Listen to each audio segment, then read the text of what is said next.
If you're as big as MCU fan as I am, then you've definitely spent some time, theorizing about what's to come for Phase 4. Now, although there are certain aspects that have already been laid out for us, like the movie timeline and some character reveals, that hasn't stopped diehard fans from guessing what might come next. What's going on, all you nerdy folk out there? My name is Jack, and today we're going to be talking about some of the theories on what might happen in the MCU's Phase 4. A lot of these are just speculation, but man, it'll be really cool if some of them come true.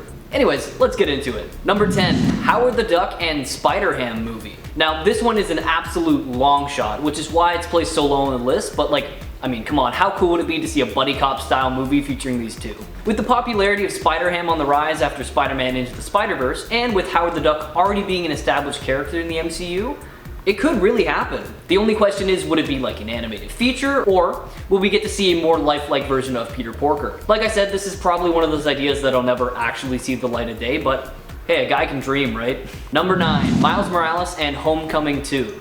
Sticking with a Spider-Man-ish theme, there is another prediction that I would love to see come to life. With Spider-Man Homecoming not so subtly confirming the existence of the new age Spidey in the MCU through Donald Glover's character, fans have since been theorizing and hoping that he would get introduced in the next Spider-Man movie. Now, although we didn't actually get to meet him in Spider-Man Far From Home, we have been given a few appearances of the character through the spectacular Spider-Man Into the Spider-Verse, as well as his role in the Spider-Man PS4 game. Given the popularity of the character and the Miles Morales-centered video game coming to the PlayStation 5, I really think it would be in Marvel's best interest to bring this character to the big screen. Number 8, Adam Warlock and Pip the Troll.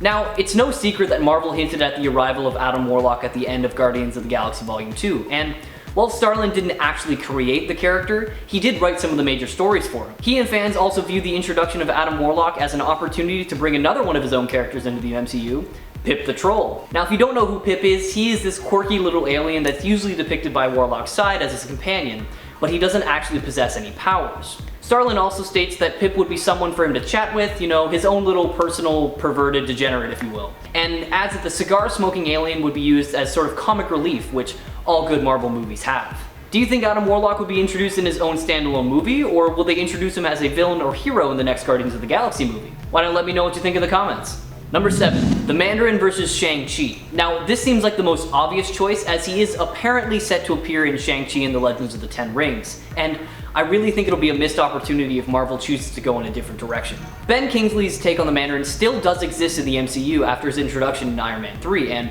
rumor has it that the character could return in some capacity to play the antagonist in Shang-Chi's cinematic origin story. As Starlin notes, this would have the added bonus of circumventing Marvel's problematic kung fu character, Fu Manchu. He states, I suspect they'll jettison Fu Manchu, and they could bring the Mandarin back. Ben Kingsley is still out there, but that's just speculation on my part. Number 6, Thor gets a new form. Now, this has been a theory that was going around long before the announcement of Thor Love and Thunder. With Chris Hemsworth's contract ending, it would make sense for Thor's hammer or Stormbreaker to find a new worthy wielder.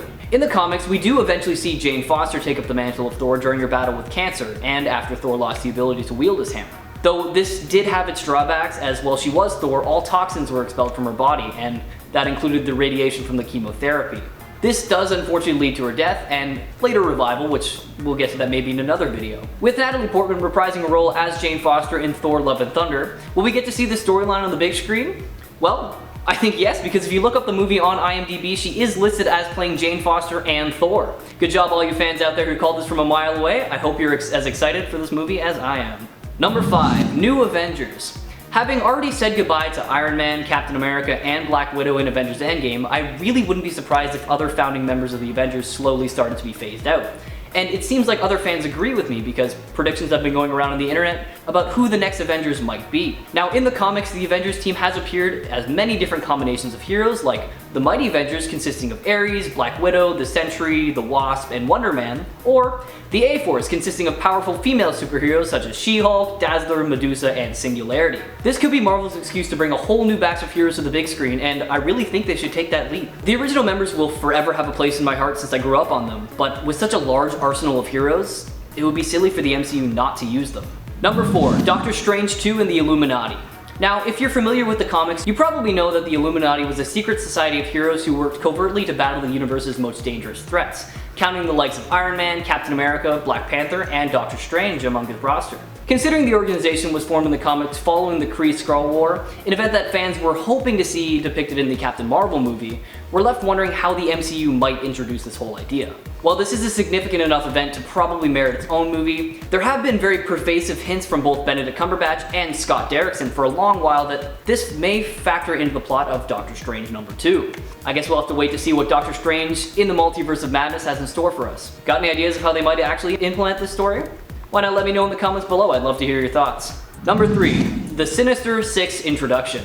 Now, I'll definitely be the first to say that this is a bit of a leap, but considering the long-term fan thirst for a Sinister Six movie, which nearly got going under Sony but eventually, cratered alongside their Amazing Spider-Man franchise, it feels like the right time to give the supervillain stable their time to shine, especially since some core members have already been introduced, with Michael Keaton's Vulture meeting Scorpion and Shocker in Spider-Man Homecoming, and after meeting Mysterio in Far From Home, we're just one step closer. Though it might be a little bit risky pulling this off without seeming too rushed, as there would be very little character development for all of them, I really think if they buckled down and got serious about incorporating them, they could pull it off. Who knows? Maybe the third installment of Tom Holland's Spider-Man will introduce more members and set everything up for a fourth movie. Number 2, Nova movie. Having almost made an appearance in Guardians of the Galaxy, he was sadly drafted out before the final script. Nevertheless, there have been very persistent rumors about Nova getting his own solo movie, with Kevin Feige recently deeming him to have immediate potential in the MCU. It's likely Nova will show up in 2020's Guardians of the Galaxy Volume 3, and from there he could get a standalone outing in the latter end of Phase 4. Considering Infinity War sees Thanos annihilate Xander and the Nova Corps off screen, a Nova movie could potentially show the Mad Titans rampage in full, at once filling a peculiar gap from Infinity War and rolling into Nova's origin story. If they get everything in order and do it right, he could definitely be a breakout hero in Phase 4. Number 1, the SKRULL-Centered Secret Wars storyline might still happen. Fans were initially disappointed by the surprise plot twist that happens about halfway through Captain Marvel, because it seemed to dash any hopes of a movie based on the popular Secret Wars stories from the comics. However, Kevin Feige has gone on the record saying not all Skrulls are good, just as not all humans are necessarily good either. Could that mean some characters in the MCU may turn out to be Skrulls in disguise? Who knows? One way or another, we probably haven't heard the last of the Skrulls, and personally, I hope to see this storyline see the big screen one day. Well, that'll be it for this video, guys. Do you have any other theories for Phase 4 that you'd like to hear us talk about? Let us know in the comments below, and maybe we'll put together a part 2 featuring them. Don't forget to subscribe to Top 10 Nerd to stay up to date on all things nerdy, and why not ring that bell so you know whenever we upload a video. As always, my name is Jack. Thank you so much for watching, and stay nerdy, my friends. Yep, yeah, it's only my 4th day, so I'm not too concerned. Before you know it's gonna be a couple months, oh wow. Yeah. Time just flies here. Absolutely. Alright buddy, when you're ready. Cool. As Starlin notes, this would have been the oh my god, sorry. He states, oh my god, sorry, all like the funny characters mess me up. Yeah, the quotation says that sometimes. Yeah, I'll try to get rid of those moving forward. Yeah, buddy. You know, sort of cratered alongside their Amazing Spider-Man franchise. Oh my god. You can go from the it's all good. So yeah.